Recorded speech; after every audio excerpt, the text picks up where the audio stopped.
Matius 16 ayatnya yang ke-21 sampai ayat 24.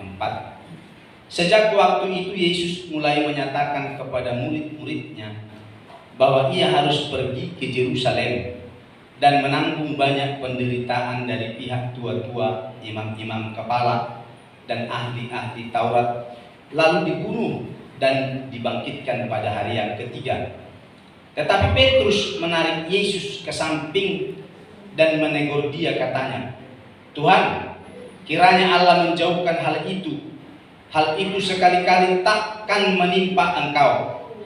Maka Yesus berpaling dan berkata kepada Petrus, "Enyahlah iblis, engkau satu batu sandungan bagiku, sebab engkau bukan memikirkan apa yang dipikirkan Allah, melainkan apa yang dipikirkan manusia." Lalu Yesus berkata kepada murid-muridnya, "Setiap orang yang mau mengikut aku, ia harus menyangkal dirinya, memikul salibnya, dan mengikut aku." Puji Tuhan. Kalau kita lihat dalam perikopnya ini tadi, pemberitahuan pertama tentang penderitaan Yesus. Berarti ada pemberitahuan kedua, ada pemberitahuan yang berikutnya. Di dalam pasal ini, di ayat yang ke-21 kita baca tadi, sejak waktu itu Yesus mulai menyatakan kepada murid-muridnya bahwa ia harus pergi ke Yerusalem dan menanggung banyak penderitaan dari pihak tua-tua, imam-imam kepala, ahli-ahli Taurat, lalu dibunuh, dibangkitkan pada hari yang ketiga. Saudara, ketika Yesus pergi ke Yerusalem, Yesus menyampaikan apa yang akan terjadi dalam dirinya. Yesus memberitahukan kepada murid-murid yang bersama-sama dengan dia apa yang terjadi dalam dirinya, saudara-saudara, bahwa dia akan mengalami banyak apa? Penderitaan. Bukan cuma banyak penderitaan, tapi Alkitab katakan tadi bahkan dia akan mati. Tapi bukan saja mati, bangkit pada hari yang ketiga. Alkitab bilang begitu, saudara-saudara. Yang saya mau katakan begini loh, saudaraku yang dikasih Tuhan Yesus Kristus. Saat Yesus pergi ke Yerusalem, dia masih menyempatkan berbicara dengan murid-muridnya, menyampaikan sesuatu yang penting kepada murid-murid itu, saudara-saudara yang dikasih Tuhan. Bahwa dikatakan, "Aku akan banyak mengalami penderitaan, dan bahkan aku mati. Tapi ingat, aku bangkit pada hari yang ketiga." Dia adalah Tuhan. Betul? Amen. Dia adalah Yesus. Dia tidak menyampaikan kepada murid-murid itu soal kemapanan, soal kebahagiaan, soal kesuksesan. "Aku akan pergi ke Yerusalem. Kita di sana nanti akan bahagia." Bukan begitu, saudara-saudara. Tapi dikatakan banyak mengalami penderitaan dan mati, bangkit pada hari yang ketiga. Pesan ini diulang-ulang sampai 3 kali. Di dalam Matius pasalnya yang ke-17 ayat 22 dan 23. Pada waktu Yesus dan murid-muridnya bersama-sama di Galilea, ia berkata kepada mereka, "Anak manusia akan diserahkan ke dalam tangan manusia, dan mereka akan membunuh dia, dan pada hari ketiga ia akan dibangkitkan." Maka hati murid-murid itu pun sedih sekali. Yesus ceritakan, "Aku akan mengalami banyak penderitaan, aku akan mati, tapi bangkit pada hari ketiga." Murid-murid pengikut Kristus langsung sedih mendengarkan apa yang dikatakan Yesus. Sekali lagi, dia tidak bercerita tentang kesuksesan, kebahagiaan, berkat limpah, tidak. Tapi dia menderita. Ini kali ketiga. Matius 20:17-19. Ketika Yesus akan pergi ke Yerusalem, ia memanggil ke-12 muridnya tersendiri dan berkata kepada mereka di tengah jalan. Hanya 12 murid tersendiri tersendiri. Ada yang khusus ini. Dia bilang kepada murid-murid itu, sekarang kita pergi ke Yerusalem. Anak manusia akan diserahkan kepada imam kepala, ahli Taurat, dan mereka akan menjatuhi dia hukuman mati. Dan mereka akan menyerahkan dia kepada bangsa-bangsa yang tidak mengenal Allah, supaya dia diolok-olokkan, disesah, disalibkan, dan pada hari ketiga dia akan bangkit. Lihat bahwa apa yang dikatakan Yesus ini soal penderitaan yang akan dialami ketika perjalanan ke Yerusalem. Bukan saja penderitaan, tapi sebentar lagi aku akan mati. Tapi kematianku tidak lama, hanya selama 3 hari. Karena pada hari ketiga aku akan bangkit. Sekali lagi, bukan soal berkat ilahi. Dia Tuhan loh. Tidak ngomong, murid-murid, ayo nanti kita akan diberkati dengan limpah. Kita akan mengalami kesuksesan. Kita akan mengalami kebahagiaan. Saya mau bilang kepada kita, mengikut Yesus, tidak saja kau ingat soal diberkati, itu sudah pasti. Pesan itu suatu yang sangat penting untuk diketahui murid-murid. Maka diulang-ulang kepada mereka. Artinya untuk melihat kemuliaan Allah dan duduk seperjamuan dengan Tuhan, ada harga yang harus dibayar oleh Yesus. Dan itu disampaikan kepada murid-murid. Harga itu sangat mahal. Ayat yang ke-21 itu tadi, menanggung banyak penderitaan. Itu harga yang dibayar. Ketika engkau mengikut Yesus, ada harga yang kita bayar, saudara-saudara. Waktu, mungkin ada sesuatu pekerjaan harus kita tinggalkan untuk mengikut Tuhan. Harga yang kita bayar mengikut Yesus ada harga. Mahal itu, mungkin olok-olok, mungkin cercaan. Dengar baik, ketika Yesus menyampaikan soal harga, aku akan banyak mengalami penderitaan, mati dan bangkit pada hari yang ketiga. Apa katanya?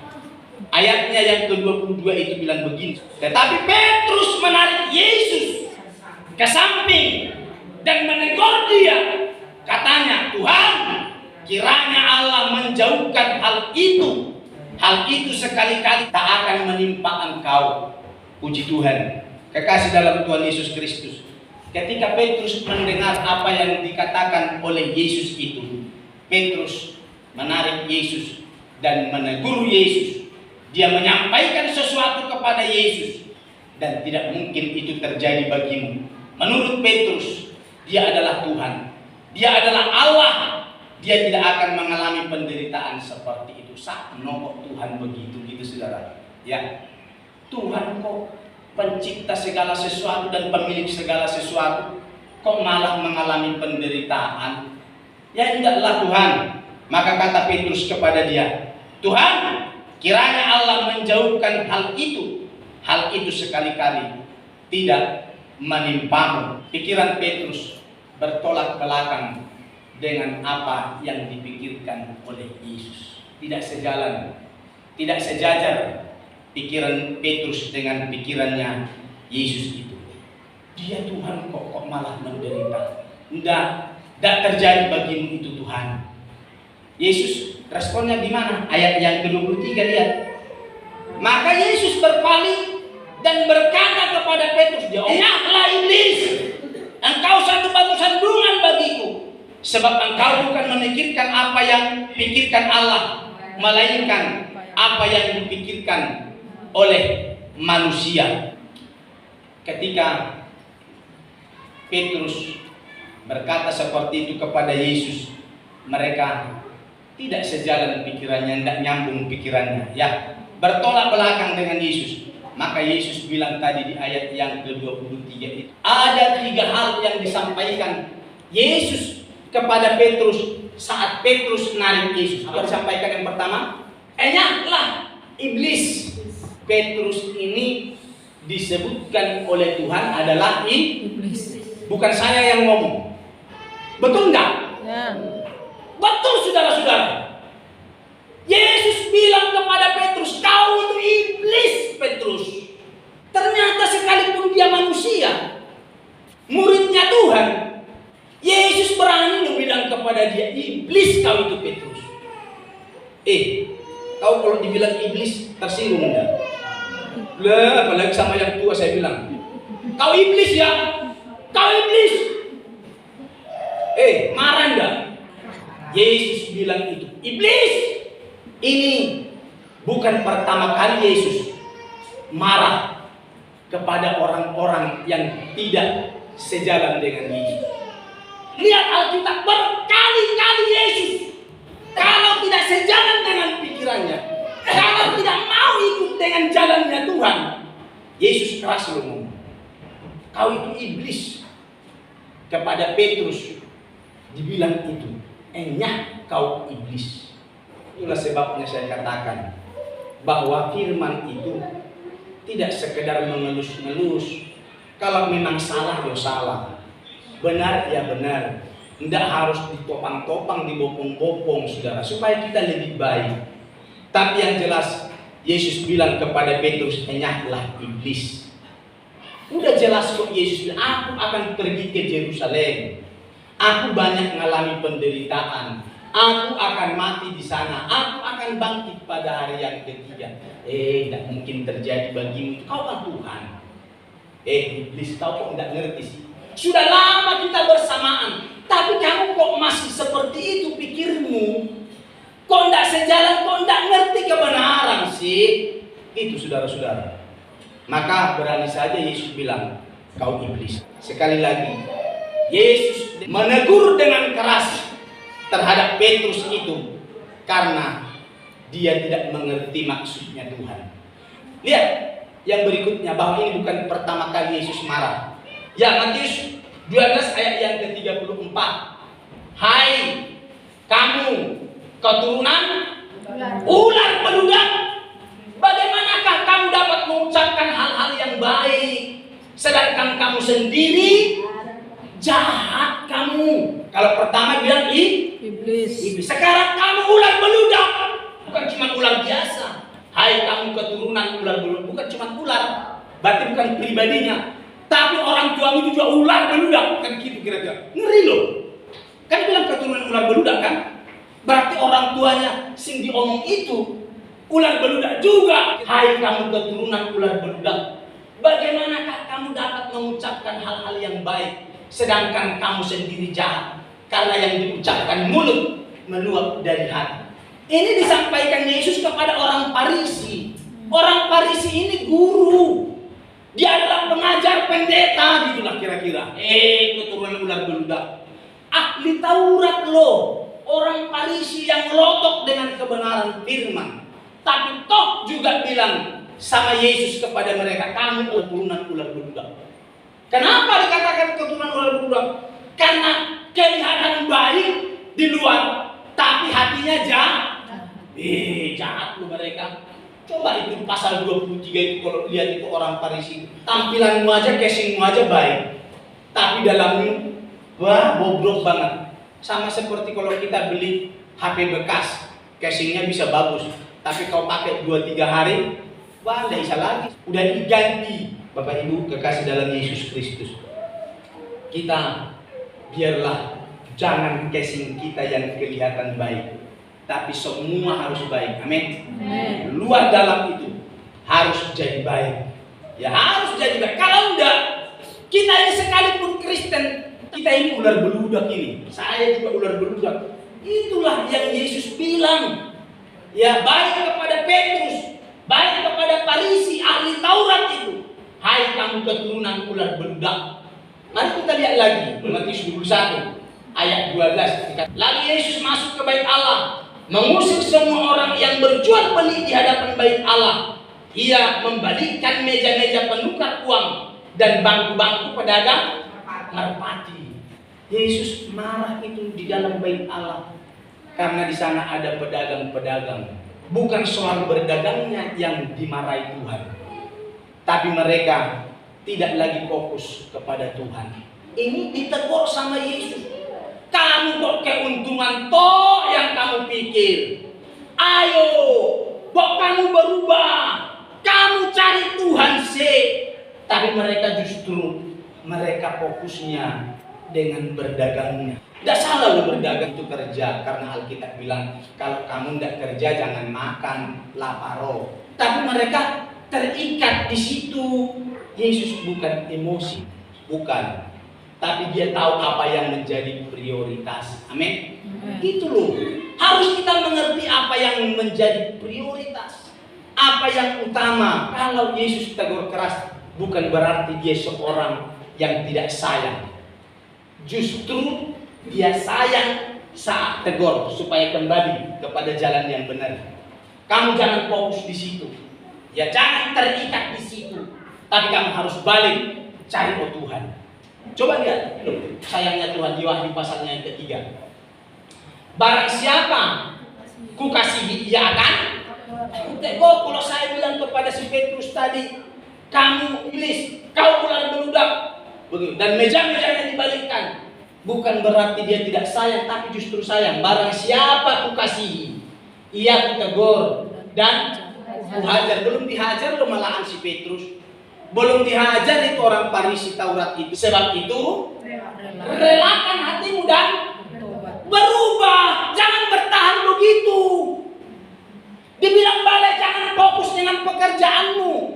Jangan fokus dengan hal-hal dunia ini. Balik, cari Tuhan. Berubahlah, bertobat. Jangan bertahan.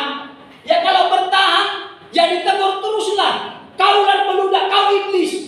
Jangan marah kalau kita yang dibilang iblis. Kalau kita yang dibilang ular beludak, jangan marah. Memang kita harus bertobat supaya tidak dimarahi Tuhan. Bertobatlah kita ini. Gitu yang maksudnya. Maka dikatakan di sini, barang siapa ku kasihi, yang ku sayang, ia ku tegur, ia ku hajar. Kalau tidak mau dihajar, tidak mau ditegur, relakanlah hatimu. Bertobat, berubah. Kita ini harus bertobat. Jangan langsung mutungan ketika mendapat teguran. Loh, kok ini keras loh. Kalau mutung, bukan itu jawabannya, bukan itu solusinya. Kalau kau tambah marah, bukan solusinya, saudara-saudara. Tapi solusinya bertobat. Semua kita harus bertobat. Bukan cuma Bapak Ibu, saya ini juga. Kalau ditegur oleh firman, saya itu juga harus bertobat. Kalau diingatkan, ayo. Serius cari Tuhan. Bertobat kita, jangan kok aku terus karena aku sering tidak ibadah. Kan gitu jadinya. Jangan begitu. Ya, karena aku tidak ibadah kok malah terus itu aja. Tapi harus bertobat. Atau tambah begini, pas selama ini jarang-jarang datang, didengar. Dia besok minggu aku tidak datang lagi. Biar berperasaan. Kan begitu. Lu itu terserah kau mau datang mau tidak. Ya, kau mau belajar bertumbuh, mau diperbaiki, yang harus lebih baik. Jangan makin kau keraskan hatimu. Jangan makin kita keraskan hati kita ini. Tapi Alkitab ngajari bertobat. Iya ya, memang aku udah lama tidak datang. Pas begini diingatkan, ya saya mulai besok minggu saya harus berubah, saya harus bertobat, saya akan lebih sungguh, saya harus lebih setia. Apa gitu? Jangan makin marah. Lalu sampai mutung selamanya, wis aku ndak neng gerejonan. Ben, lu salah lu. Kalau kau bertobat, lihat, aku berdiri di muka pintu dan mengetok. Aku sayang kepada kamu, tak ketok lu. Buka hatimu, buka pintu. Jikalau ada orang yang mendengar suaraku dan membukakan pintu, aku akan masuk mendapatkannya, dan aku akan bersama-sama dengan dia, dan dia bersama-sama dengan aku. Itu kalau mau bertobat loh. Diketok, ya Tuhan, terima kasih, ternyata kau mau datang. Buka hati kita, relakan diri kita. Jangan tambah marah. Tambah marah mau kemana pun kau pergi. Kalau firman yang mengajar, tetap itu membuat kita akan bertobat. Tapi kalau begini, kita akan belajar berubah bersama, bertobat, saudara-saudara. Maka dikatakan kepada Petrus itu, enyahlah kau iblis. Kau harus berubah, kau harus bertobat. Kalau kau tidak bertobat, ya ingatlah, kau tidak akan pernah sejajar dan seperjamuan dengan Tuhan. Kan begitu. Ini untuk seperjamuan dengan Tuhan harus bayar harga. Dan harga itu mahal. Yang kedua, Engkau satu batu sandungan bagiku, kata Yesus. Kenapa Yesus bilang begitu? Kelihatannya Petrus itu baik, ingin menghindarkan Yesus dari kematian. Orang seperti Petrus ini tidak hanya satu orang, juga banyak orang-orang begini. Jangan bilang begitu, Yesus kan begitu. Kau Tuhan, engkau batu sandungan bagiku. Jangan pura-pura baik kau. Hatimu itu tidak beres. Mari saudara-saudara, ayo kita mau belajar membereskan. Jangan pura-pura baik, tapi tidak baik sesungguhnya. Karena satu orang, ada banyak yang lainnya. Matius pasal 26 ayat 7 sampai 10. Datanglah seorang perempuan kepadanya, membawa sebuah buli-buli pualam berisi minyak wangi yang mahal. Minyak itu dicurahkannya ke atas kepala Yesus yang sedang duduk makan. Melihat itu, murid-murid gusar, marah murid-murid itu. Melihat itu murid-murid gusar dan berkata, untuk apa pemborosan ini? 9. Sebab minyak itu dapat dijual dengan mahal dan uangnya dapat diberikan kepada orang miskin. Ketok baik, tapi tidak baik. Mana baik ini? Murid lagi nih. Ada orang baik, baik sungguhan. Tapi salah satu dari murid itu juga berpura-pura baik. Ya kan? Siapa orang baik itu? Perempuan yang menuangkan minyak ke atas kepala Yesus. Iya, dia baik loh. Dia mengurapi Yesus dengan minyak yang mahal. Tapi ada satu dari murid-murid itu. Untuk apa ini pemborosan? Ya, ini bisa dijual, diberikan kepada orang miskin. Tidak begitu. Dia pencuri itu. Pencuri kasnya mereka, saudara-saudara. Ini si Judas ini. Ketok baik. Dia. Aduh, sayang kali itu Maria. Kau tuang minyak di situ. Kau sekar kaki Yesus dengan rambutmu. Dan minyaknya itu mahal. Tapi bagi dia tidak masalah. Soal banyak dana yang dikeluarkan untuk meminyaki kaki Yesus. Karena itu persiapan untuk kematian Yesus. Iya, itu persiapan kematian Yesus. Dia sudah tahu bahwa Yesus akan mati karena sudah diberitahukan sampai 3 kali. Maka dia minyaki Yesus. Tapi toh salah seorang dari murid itu berkata, untuk apa pemborosan itu? Tapi tidak seperti itu aslinya. Nyatanya kalau dia orang baik, jangan mencuri dong. Ternyata dia pencuri. Saudara-saudara yang dikasih Tuhan, di gereja juga banyak orang yang seperti ini, terlihat seperti orang baik, tapi motivasinya keliru. Salibnya gede, malahan. Kalau salibnya sudah besar, ya tunjukkan bahwa kita ini memang benar-benar orang Kristen yang baik. Tapi jangan kau jual-jual salib seperti orang baik, tapi bukan orang baik. Kalau kau ingin diberkati saja motivasinya mengikut Yesus, jangan di gereja, keliru. Karena terlalu jelek gereja tempat kita untuk diberkati. Saya bilang banyak tempat-tempat yang lain yang bisa menyenangkan mata, menyenangkan semua, jauh lebih memberkati di sana. Saya bilang misalnya Gunung Kawi, gunung apalah itu, ya itu sangat bisa memberkati. Kalau di gereja, ya cuman kita ini yang saling melihat, saling berpandangan, gedungnya ini terus, ini lagi hari Minggu, ini lagi hari Minggu. Tidak berubah soundnya yaitu terus, drumnya yaitu terus warnanya merah. Mau 5 tahun selama tidak rusak masih terus warna merah. Ya kan begitu saudara-saudara. Lu ngapain kita ke gereja cuma lihat drum warna merah dan sound warna hitam itu terus? Kalau cuma tujuan kita diberkati, bukan mau sejajar dengan Tuhan, duduk seperjamuan dengan Tuhan, terlalu rugi kita datang di gereja kalau hanya mau diberkati motivasi kita. Ini yang keliru saudara. Maka dikatakan oleh Yesus, engkau satu batu sandungan, kau tidak ngerti. Ngikut Tuhan itu ya begini bayar harga. Tuhan. Yang ketiga, engkau bukan memikirkan apa yang dipikirkan Allah, tapi yang dipikirkan oleh manusia. Motivasi Petrus mengikut Tuhan adalah keuntungan, ya, kepuasan, puas jasmaninya. Aku jadi orang sugih, sudah itu diberkati. Bukan kerajaan Allah motivasinya. Yang benar adalah motivasi kita kerajaan Allah. Engkau bukan memikirkan apa yang dipikirkan Allah. Yang dipikirkan Allah, bagaimana manusia itu ada bersama dengan dia di kerajaan Allah. Maka dia rela mati. Bukan supaya kita diberkati, bukan. Tapi bagaimana supaya kita tiba di kerajaan Allah. Amin. Itu loh tujuan Tuhan. Menjadikan kita sejajar dan duduk seperjamuan dengan Tuhan. Itunya tujuan Tuhan. Jadi jauh dari kehidupan glamornya dunia ini. Mari saudara-saudara pikirkan soal kerajaan Allah. Ayatnya yang ke-27 ya. Lalu Petrus menjawab dan berkata kepada Yesus, kami ini telah meninggalkan segala sesuatu dan mengikut Engkau. Jadi apakah yang akan kami peroleh?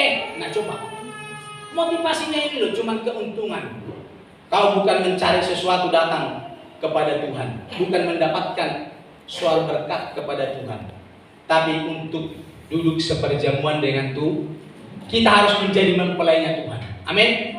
Itu loh yang harus kita siapkan. Kita harus menjadi mempelainya Tuhan. Kalau sampai Tuhan datang, mempelai datang, songsonglah dia. Kita semua terangkat loh. Dan tidak satupun kita yang tertinggal. Harus semua ikut. Amin. Semua kita ikut.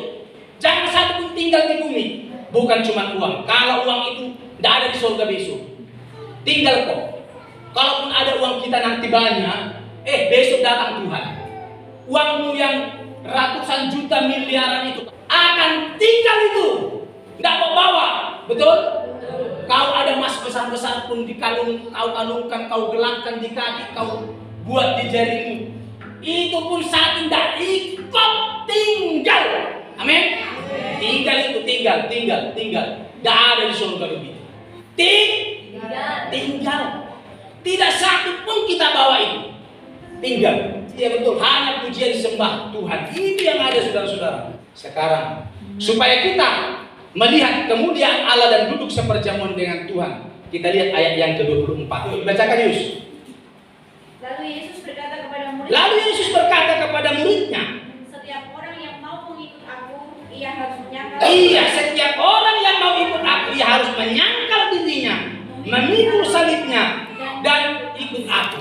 Hanya dua hal dibilang. Apa? Sangkal diri, pikul salib, mati terhadap daging. Kalau kita mau mati terhadap daging, kerajaan Allah bagian kita. Ayo, ini lihat ini. Roma 8 ayatnya yang ke-8. Lihat, dan ayatnya yang ke-13, dua ayat yang mereka yang hidup dalam daging tidak mungkin berkenan kepada, maka matikan daging kita ini.